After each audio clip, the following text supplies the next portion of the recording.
Welcome to Sweet Life Beat Life. We hope this video helps. You start by verifying your shell and backing up configs so you can revert if needed. Once done, open the terminal and run echo $shell or check PowerShell $profile to identify which file to edit. Make sure to install necessary helpers, dircolors on Linux, tput for portability, or Windows Terminal for profiles, because these control color capability.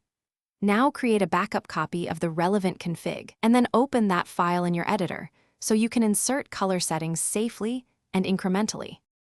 Now you'll change the prompt and directory colors. You edit PS1 or prompt command to include ANSI escape sequences. Use \E or \033 for bash and ZSH, and the fish syntax set gfish prompt for fish.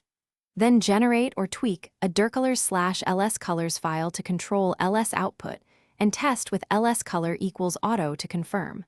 On Windows, modify Windows Terminal settings. JSON or run set PS readline option colors to map token colors.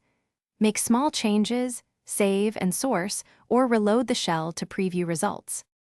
Finish by sourcing or restarting the shell so changes persist. Run source // bashrc or exec/zsh and confirm the prompt and ls colors behave as expected. If something breaks, restore your back file, then diff to locate the faulty line, often a malformed escape sequence or unmatched bracket. Also verify term supports colors and that your terminal enables 256 color or true color. Test with tput colors or a quick 24-bit color script.